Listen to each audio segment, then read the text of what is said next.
Olá, estudantes, tudo bem? Eu sou a professora Fabrícia e estou aqui para conversar um pouquinho com vocês sobre o programa Linhas do Conhecimento.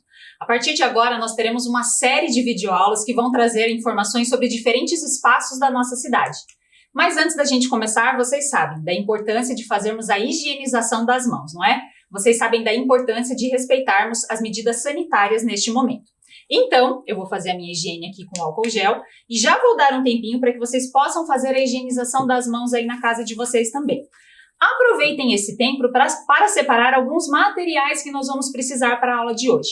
A ideia é ter um caderno, um lápis, uma caneta, uma folha e se você tiver aí à disposição algum recurso tecnológico como um smartphone, um tablet ou computador, pode ficar à vontade também. A ideia é ter algum recurso para que vocês possam anotar informações que vocês acharem importantes ao longo da nossa videoaula. É bem importante esse processo de anotar porque isso funciona como uma memória auxiliar, para que a gente possa consultar isso posteriormente e ampliar o nosso conhecimento. Então, vou dar um tempinho para que vocês possam se organizar.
Selecionaram os materiais?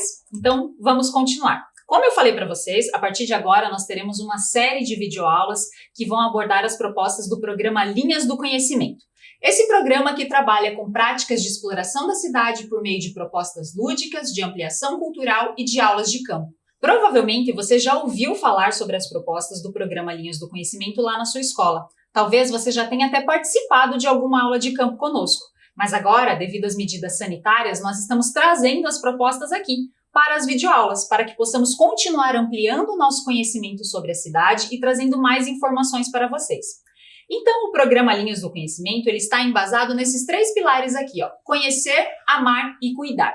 Então, a ideia é explorar, é conhecer diferentes espaços da cidade, para que a gente possa desenvolver também esse sentimento de pertença, para nos sentirmos responsáveis e pertencentes àquele espaço. Desenvolver e educar o nosso olhar para observar o que tem de belo na nossa cidade. E aí sim, podermos ser protagonistas nesse cuidado pelo espaço da nossa cidade.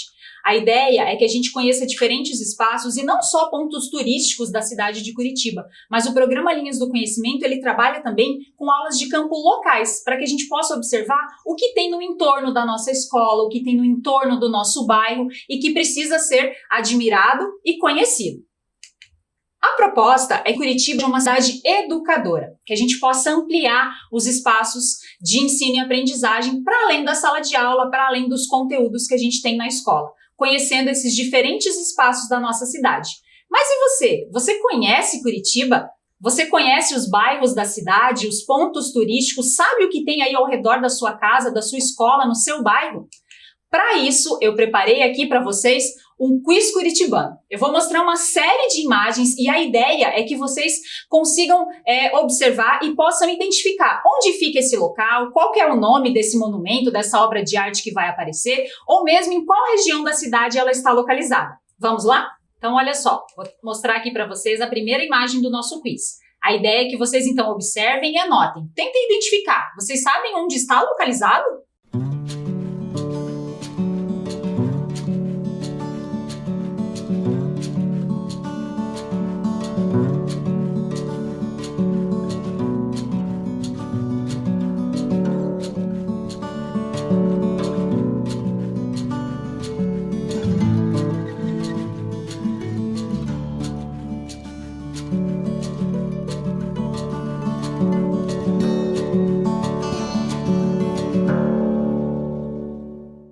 Próxima imagem do nosso quiz de hoje. Anotem aí, número 2, e tentem identificar onde está localizada aqui essa imagem. Será que você sabe?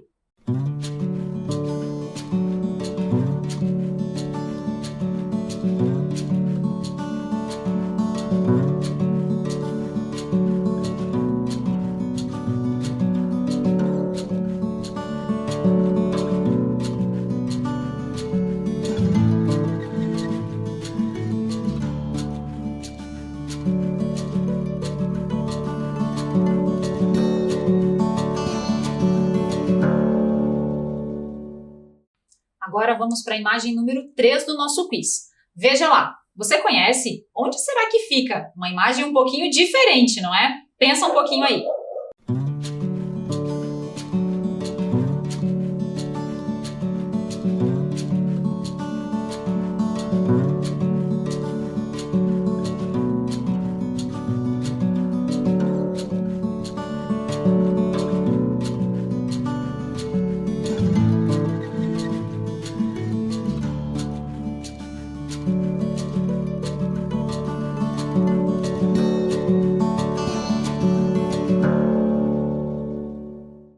Penúltima imagem do nosso quiz. Deem uma olhadinha e tentem identificar esse espaço. Você conhece?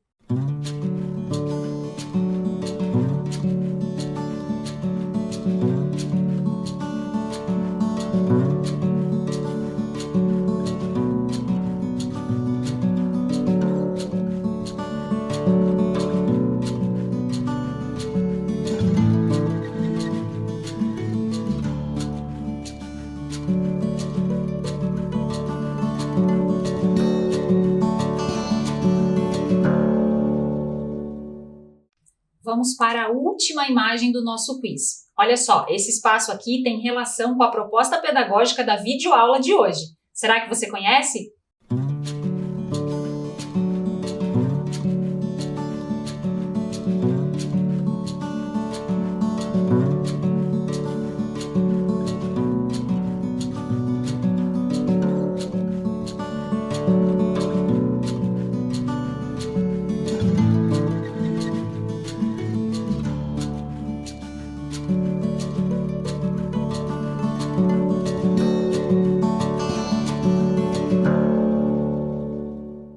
Agora vamos conferir o nosso quiz curitibano. Quantos espaços você conseguiu identificar? Olha lá, imagem número 1, um monumento em concreto, o jacaré, que se encontra na entrada do Parque Barigui. Imagem número 2, aquele recorte que nós colocamos na tela, olha só, na verdade compõe ali o olho, né? O nosso Museu do Olho, o Museu Oscar Niemeyer, que está localizado lá no bairro Centro Cívico. Ele foi inaugurado em 2002 e em 2012 chegou a ser eleito um dos 20 museus mais bonitos do mundo. Agora a imagem número 3. Olha só, nós temos aqui o Vale da Música, que foi inaugurado em 2018. Trata-se de um palco flutuante para apresentações musicais. Ele está localizado no Lago da Ópera de Arame, que está lá no bairro Abrantes. Imagem número 4. Aqui nós temos o Memorial da Imigração Africana. Esse memorial ele está localizado na Praça Zumbi dos Palmares, no bairro Pinheirinho. E a última imagem do nosso quiz de hoje. Você conseguiu identificar aquela fachada? É a entrada do Parque dos Tropeiros. O parque está localizado no bairro Sique e ele foi criado para homenagear o ciclo das tropas existentes na história do Paraná. E esse espaço tem relação com a nossa videoaula de hoje. Eu vou convidar agora a professora Adriele, que vai apresentar para a gente uma aula sobre o tropeirismo. E aí, leiam comigo qual vai ser o tema da aula de campo de hoje? Tropeirismo. Nada melhor do que a gente falar de toda essa história num parque, o Parque dos Tropeiros, não é mesmo? Mas sabe, o tropeirismo, ele foi uma atividade econômica de grande importância, não somente para o nosso estado, mas para o nosso país.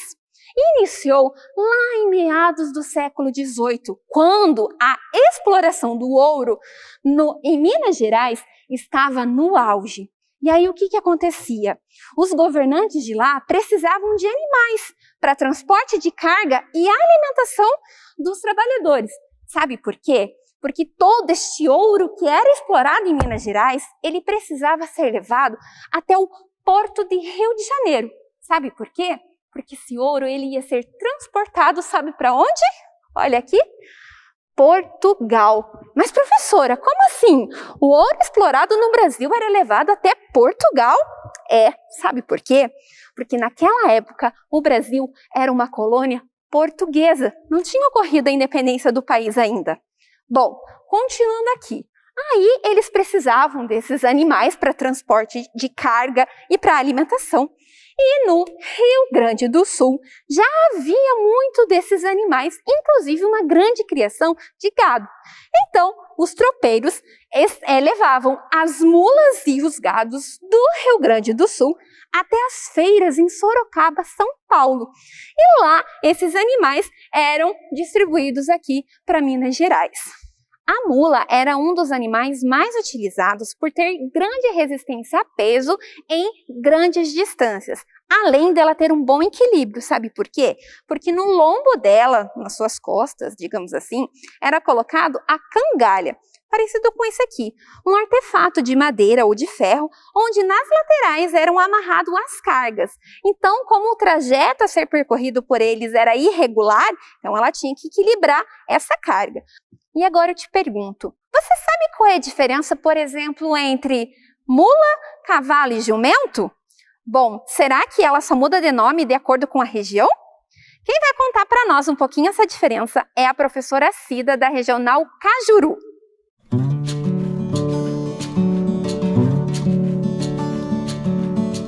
Deixa comigo, professora! Vamos tirar todas as dúvidas sobre essas diferenças. Mas, para conversar sobre isso com vocês, escolhemos um lugar muito especial. Onde será? Não poderia ser outro, senão o Jockey Clube do Paraná, aqui no bairro Tarumã. Venham comigo! O cavalo, o jumento e o burro podem até contar com semelhanças em suas aparências, mas são de espécies distintas. Eles possuem certo grau de parentesco no mundo animal, além de terem em comum o fato de serem vertebrados, mamíferos e herbívoros. Porém, geneticamente, são diferentes. Vamos começar pelos cavalos? Esses animais são os equinos, também conhecidos por ecus cavalos. O macho chamamos de cavalo e a fêmea de égua. Eles têm uma pelagem específica, pescoço mais alongado e a cabeça mais definida. São muitas as raças de cavalos encontradas no Brasil. Essa aqui que você está vendo, por exemplo, é a chamada PSI, puro sangue inglês, muito usada em competições esportivas com corridas e hipismo, por sua grande velocidade e resistência. Os jumentos e jumentas são asininos, pertencem à espécie Equus asinus. Esses animais possuem também outras denominações bem populares, como asno e jegue.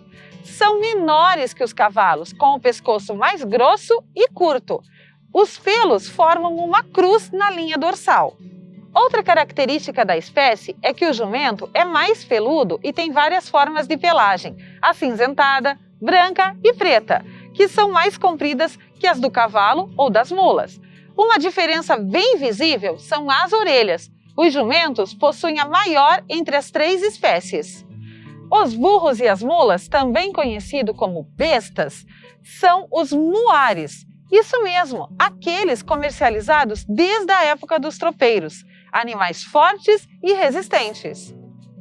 Quanto ao porte, eles são mais altos que os jumentos e sua pelagem é mais baixa, como a dos cavalos. São considerados animais híbridos, isto é, não se reproduzem, pois são gerados de 2 espécies diferentes, equinos e asininos. Observe aí, a cruza do jumento com a égua gera o burro ou a mula, e a do cavalo, com a jumenta, gera o bardoto. Como pudemos ver, os asininos e muares são resistentes, dóceis e atuam muito bem como animais de carga, pois percorrem longas distâncias carregando muito peso em suas cangalhas. Ao contrário do senso comum, estas espécies demonstram inteligência por vezes superior à dos cavalos, não se assustam com facilidade e não se colocam em situações de risco, além de serem hábeis e disciplinadas. Os muares podem ser, inclusive, treinados para competições, adquirindo novas utilidades. Quanta informação, não é mesmo? Espero que vocês tenham gostado e aprendido um pouquinho sobre esses animais que fizeram e ainda fazem parte da nossa história.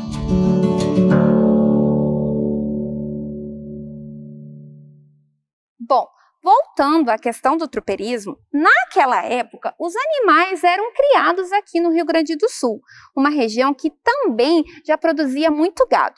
Por esse motivo, foi criado aqui a Estrada Real, ou Estrada de Viamão, que era o trajeto de Rio Grande do Sul até as feiras de Sorocaba.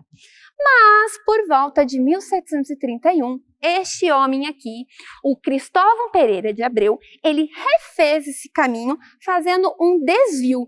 Aí, então, originou-se esse caminho aqui, que em 1733 realizou a primeira viagem de carga com os tropeiros. Esse caminho, que em grande parte era formado por trilhas abertas por índios, ligava a região sul até São Paulo. Essa viagem era longa, por isso eles faziam pontos de paradas, e nesses locais começou então a surgir as primeiras vilas. O caminho era longo, as viagens poderiam demorar meses, principalmente se o tempo tivesse ruim. Analisa comigo, se hoje eu fosse fazer esse trajeto do Rio Grande do Sul até São Paulo de carro, eu demoraria cerca de 14 horas. Se eu fizesse essa mesma viagem de avião, cerca de 2 horas. Quanto tempo você acha que demorou para fazer essa viagem aqui? Bom, há indícios que indicam que a primeira viagem feita pelos tropeiros com as mulas e cargas demorou cerca de 18 meses, contou com cerca de 130 tropeiros e 3.000 animais. Meses e meses fora de casa, percorrendo um longo caminho, os animais e os tropeiros se desgastavam muito durante a viagem. Foi então que começou a surgir as invernadas, que eram os pontos de parada para o gado e também descanso dos tropeiros. Os Campos Gerais e Lapa eram locais que possuíam muita pastagem, além de ficar mais ou menos na metade do trajeto. Portanto, as tropas paravam lá por mais tempo, para que o gado ganhasse mais peso e assim ficasse mais valorizado para ser vendido nas feiras de Sorocaba. A antiga Estrada Real saía aqui, de Viamão, no Rio Grande do Sul, e percorria locais como Lages, Castro, Itararé, rumo a São Paulo. Observem que Curitiba não ficava nesse trajeto, mas recebia muitos tropeiros para a venda de seus produtos. Um dos locais que remetem a esse período está localizado no centro de Curitiba. É o Centro Histórico Largo da Ordem. Inclusive lá há um bebedouro do século XVIII. Quem vai contar para a gente um pouquinho sobre essa história é a professora Ana Paula, da Regional Matriz.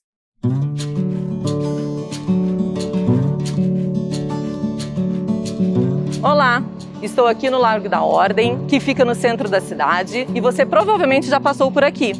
Vamos conhecer um pouquinho da história deste lugar e sua relação com o tropeirismo. O Largo é o conjunto histórico mais famoso de Curitiba. Ele se chamava Largo Coronel Enéas. É uma homenagem ao Coronel Benedito Enéas de Paula. Ele foi uma figura muito importante do cotidiano curitibano em meados do século XIX. No início do século XX, o Largo Coronel Enéas passou a se chamar Largo da Ordem, em função da igreja da Ordem Terceira de São Francisco, que no século anterior desmoronou e foi totalmente restaurada no século XX. Os jornais da época, lá por 1978, noticiaram as obras na igreja e a preservação de uma das construções mais antigas da cidade, com a manchete "Restaura-se a Ordem", e assim passou a se chamar Largo da Ordem. Em frente à igreja, temos o bebedouro do Largo da Ordem. Ele é uma construção de pedra com uma bacia de ferro no topo, e era aqui que os tropeiros davam de beber para seus cavalos e suas mulas, enquanto eles vendiam e trocavam suas mercadorias na região. Antes da construção do bebedouro, os donos dos comércios locais utilizavam baldes para dar água aos animais. Hoje, o bebedouro é o patrimônio da nossa cidade e os pássaros são os que mais usufruem desta benfeitoria. Outro monumento que remete ao tropeirismo é o Cavalo Babão. Você sabia que, na verdade, o nome dessa obra é fonte da memória? Cavalo Babão é o apelido popular. O monumento é uma homenagem aos tropeiros que viajavam do interior do Paraná com destino a Curitiba, com seus cavalos e mulas. A cabeça do cavalo é feita de granito e bronze. É uma obra do artista plástico curitibano Ricardo Todi e ela foi inaugurada em 1995.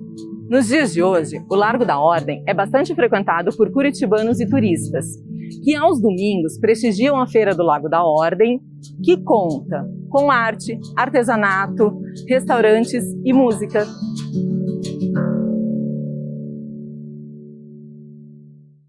O ciclo dos tropeiros terminou no início do século passado com a construção das ferrovias e mais tarde das rodovias, mas nos deixou uma herança cultural incrível. Você sabia que tem bairros aqui de Curitiba que têm os seus nomes originários do período do tropeirismo? Será que você mora em algum desses bairros? Já ouviu falar do bairro Portão? E Fazendinha? Bom, convido agora a professora Denise, da Regional Portão, e a professora Eli Fabiani, da Regional Bairro Novo, para nos contar essa história.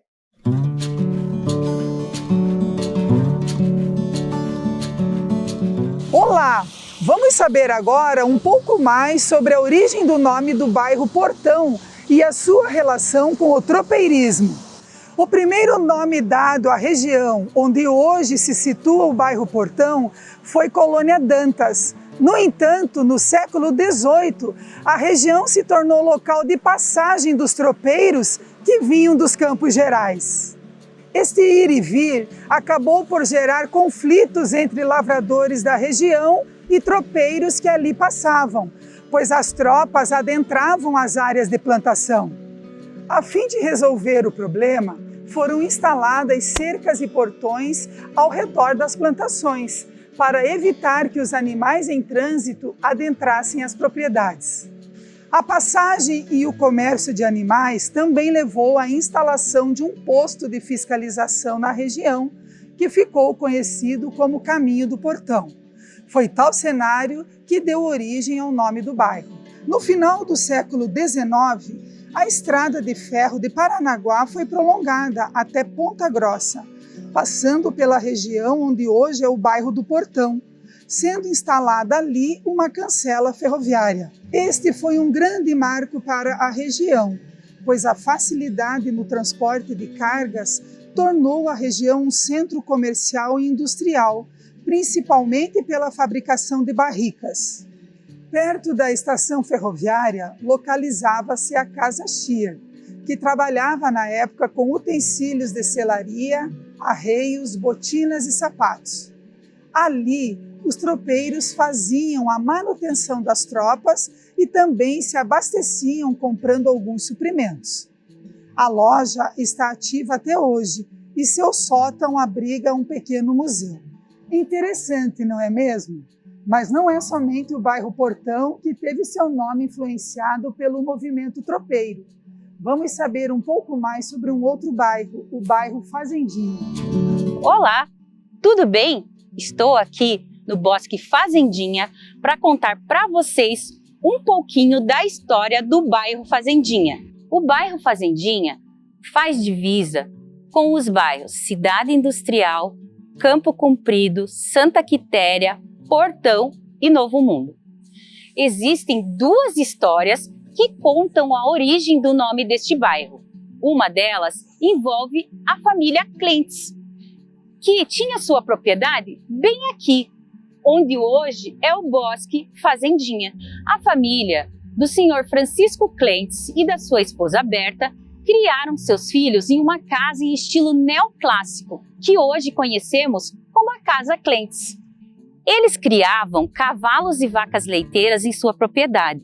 O senhor Francisco Clentes também instalou uma olaria para a fabricação de tijolos e telhas, que atraiu muita gente para esta região. Algumas pessoas contam que a origem do nome do bairro deve-se ao fato de que o senhor Francisco costumava se referir à sua chácara como fazendinha. No entanto, uma outra versão conta que o nome do bairro Fazendinha originou-se porque antigamente existia uma trilha muito utilizada pelos tropeiros, que unia a estrada de São José dos Pinhais à dos Campos Gerais e facilitava a trajetória do gado e das tropas que desciam para o litoral. Tratava-se do conhecido atalho da Fazendinha. Assim, sempre que os tropeiros queriam se referir à região, tratavam-na como Fazendinha, o que originou posteriormente o nome do bairro.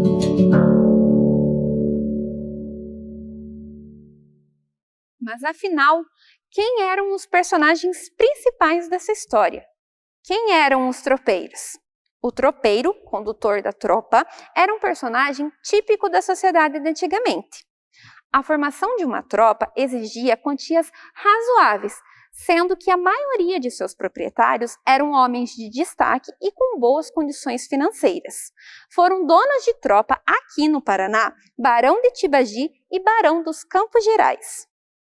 Os tropeiros utilizavam trajes típicos como esse daqui. Observem só, eles utilizavam botas de cano alto para protegê-los de possíveis animais peçonhentos do chão, espinhos, calça, esse poncho que também servia para protegê-los do frio, lenço e o chapéu para proteger do sol. Os tropeiros também gostavam de usar metáforas em seu linguajar. Observe esse quadro aqui. Eu tenho algumas metáforas usadas por eles e, inclusive, eu as uso no meu dia a dia. É uma herança cultural que foi passada de geração em geração. Você aí de casa já ouviu falar, por exemplo, em amor de mula? Tirar o cavalo da chuva? Será que eu literalmente vou lá e tiro o cavalo da chuva? Claro que não, né? Ela tem um outro significado. Vamos descobrir? Começamos aqui com tirar o cavalo da chuva. Que significa, será que é essa expressão? Vamos descobrir aqui. Abaixando, olha lá, desistir, repensar sobre alguma ação. Continuando, será que você sabe o que significa amor de mula? Você utiliza essa expressão no seu dia a dia? Vamos descobrir aqui o significado. Vamos abaixar, olha só, amor de mula ela tem relação com a interação entre as mulas, que ora estão se cheirando, se conhecendo, e ora estão mordendo, brigando. Ou seja, esse amor de mula é viver um amor de sem muito carinho, sem muito afeto, colocando e continuando. Picar a mula. Já ouviu falar essa expressão? O que significa assim? Ai, vou picar a mula daqui. Olha só, vamos descobrir o significado dessa expressão. Abaixando aqui, significa o quê? Ir mais rápido, ó. Ir embora. Próxima expressão, dar com os burros na água. Como assim? O que significa isso? Vamos descobrir aqui. Abaixando o nosso papel, dar com os burros na água significa se esforçar para conseguir algum feito, porém não obteve sucesso. Foi lá, tentou, chegou na hora, não conseguiu. E por fim, eu trouxe aqui o significado dessa expressão. A gente vai ler e tentar descobrir a que expressão ele se refere. Então vejam lá, significa não ser bem-sucedido em alguma ação, frustrar-se. Olha só, esse significado se refere à expressão cair do cavalo. Será que essa influência tropeira acaba por aqui? Te digo que não. Podemos também encontrar referências tropeiras na culinária. Que tal a gente ir lá fora e conversar um pouquinho sobre isso? Vamos lá?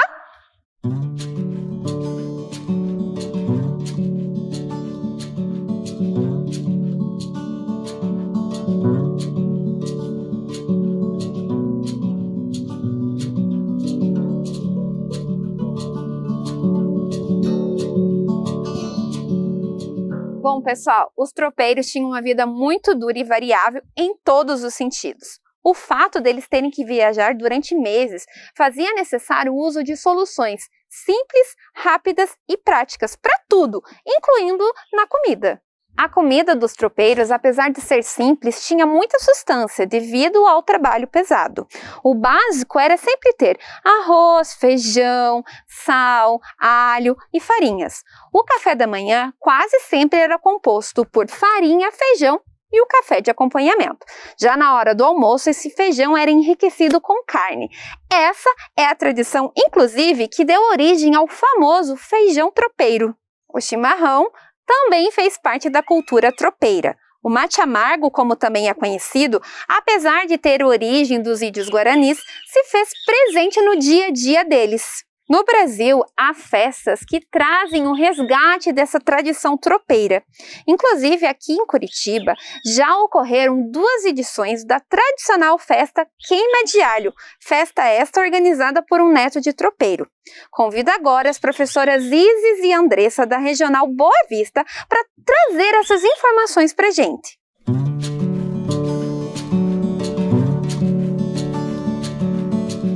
Meus cumprimentos para você que está aí ligado nesta aula de campo.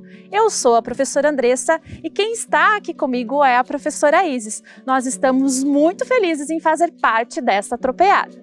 Já aprendemos que a herança deixada pelo tropeirismo se encontra nos diversos aspectos da nossa cultura, seja na culinária, na música, no vestuário, no nosso modo de falar ou em todos os outros elementos que compõem o nosso Paraná.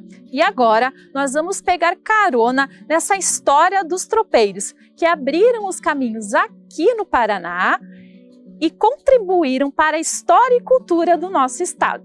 Quem vai nos ajudar a mostrar um pouquinho mais sobre tudo isso é a professora Isis. Então, professora Isis, conta pra gente o que nós temos aqui.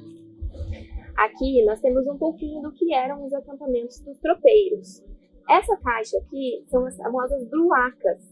E o que eles carregavam dentro dessas bruacas? Em suas viagens, os tropeiros carregavam tudo dentro das bruacas, inclusive os seus mantimentos, a boia da tropeada. E na parada, eles procuravam locais onde houvessem abundância de pasto e água para os animais. E o que determinava a paragem era a tropa. Isso mesmo, professora Isis, mas o nosso desafio de hoje é resgatar uma famosa e tradicional festa inspirada nas viagens dos tropeiros, conhecida como a Queima do Alho. Tradicionais na região sul, centro-oeste e sudeste do país, esse tipo de encontro ganhou esse nome por causa da maneira que os antigos tropeiros preparavam as suas comidas em seus deslocamentos. Em suas viagens, sempre havia a pergunta de quem iria queimar o alho, e aquele que se dispunha, durante a cavalgada, já ia descascando o alho e o colocava em conserva de gordura animal, para que quando chegasse próximo ao horário do almoço ou do jantar, estivesse tudo preparado. Quando chegava o momento da parada, os tropeiros preparavam um fogão improvisado no chão e começavam a queimar o alho. Na hora que a comitiva sentia o cheiro do alho, era sinal que vinha comida por aí. O cardápio tinha como base o próprio feijão tropeiro, arroz, carnes, tudo preparado em panelas e chapas rústicas. As festas são organizadas com barracas, parecidas com aquelas barraquinhas de feira. Organizadas uma ao lado da outra, cada barraca representa uma região.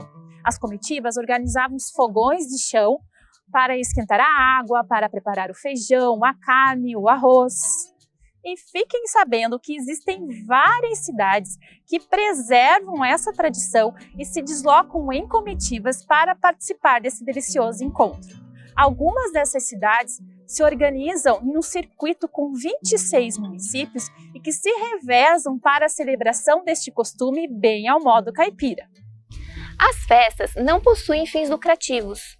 Os encontros são sempre abertos aos moradores da cidade em que a festa é realizada. Há também um lado social, onde as pessoas levam alimentos não perecíveis para serem doados a entidades beneficentes selecionadas pelos organizadores da festa. Uma das festas mais famosas é a festa do Peão de Barretos. E quando o berrante toca, pode saber que a comida já está pronta e então é só se servir.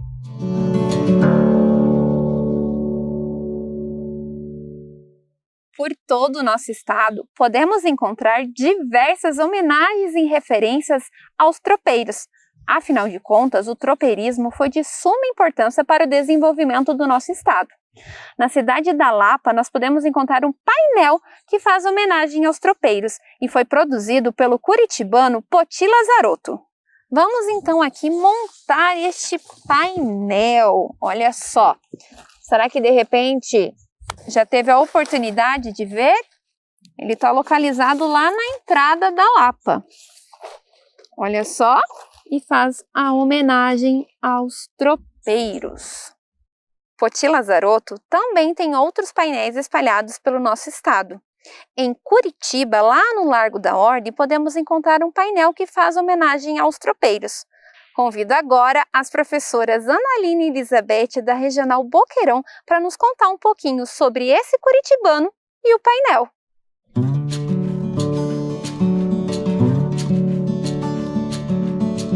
Olá!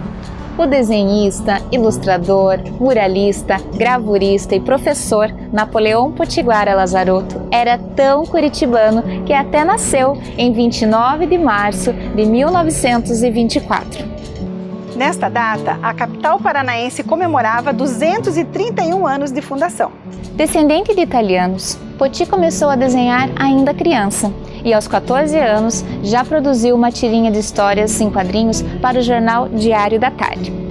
Uma das paixões do artista, ele chegou até a criar um super-herói chamado Haroldo, o Homem Relâmpago. Ao caminharmos pelas ruas de Curitiba, é possível observar os mais de 40 murais públicos assinados por ele. Em 1945, Poti se formou na Escola Nacional de Belas Artes e em 1946 recebeu bolsa de estudos do governo francês para se aperfeiçoar em Paris. Além das inúmeras mostras no Brasil, o paranaense realizou exposições em Bruxelas e em Londres em 1968 e em Washington em 1969. Localizado aqui no coração do Centro Histórico de Curitiba, em frente ao memorial, está o painel Tropeiro. Assim como grande parte do trabalho do artista, esta obra também tem como base a história e a cultura local. O painel retrata a passagem dos tropeiros e suas tropas de mulas por Curitiba, apresentando conhecidos símbolos e espaços curitibanos como a Fonte do Largo da Ordem, a Igreja da Ordem, o Pinheiro do Paraná. Destaca-se a figura central do tropeiro, que aparenta observar o espectador com os olhos para o futuro e o passado. Em agosto de 2014, algumas de suas obras foram tombadas pelo Conselho Estadual do Patrimônio Histórico e Artístico e reconhecidas como Patrimônio Cultural do Paraná. As obras com este reconhecimento são as localizadas em áreas públicas, como os painéis do Palácio Iguaçu e do Teatro Guaíra. Poti Lazarotto morreu em 1998 aos 74 anos, deixando muito da alma curitibana em todos os seus traços.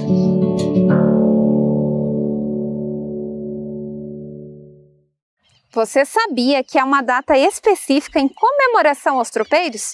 Quem vai contar essa história pra gente é a professora Adriane, da Regional Pinheirinho.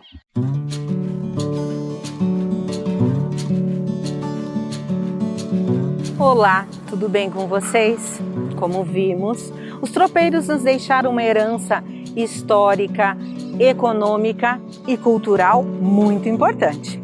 Foram responsáveis pelo desenvolvimento de várias cidades no percurso dos estados pelos quais passaram.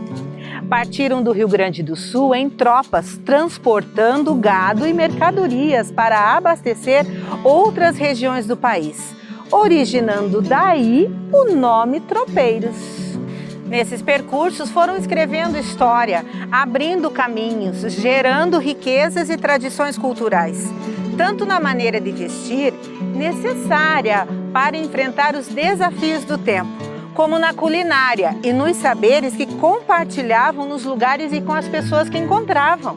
As viagens, verdadeiras aventuras, duravam dias, semanas e meses. Longe de suas famílias, os tropeiros enfrentavam chuva, frio, calor, falta de comida, perdiam animais e se perdiam nas rotas. Foram responsáveis pelo surgimento de vários povoados, movimentaram a economia do país, conectaram cidades e difundiram saberes e a cultura brasileira. Devido a toda a importância histórica, econômica e cultural dos tropeiros, foi instituído o Dia do Tropeiro. No Paraná, em 2004, a Lei número 14.356 instituiu a primeira semana do mês de outubro como sendo a Semana do Tropeiro e o dia 5 de outubro como Dia do Tropeiro. No entanto, em 2019, a Lei número 19.992 fez alterações na lei anterior, instituindo o dia 26 de abril como Dia do Tropeiro e a última semana do mês de abril como a Semana do Tropeiro. O Dia do Tropeiro é comemorado com uma intensa programação festiva que envolve confraternização, missa tropeira, apresentações artísticas relacionadas ao tropeirismo e também tropeadas, que é o barulho provocado pela marcha dos animais. Interessante e merecida homenagem, não é mesmo? Afinal, os tropeiros tiveram grande importância histórica, econômica e cultural para o nosso estado e todo o país.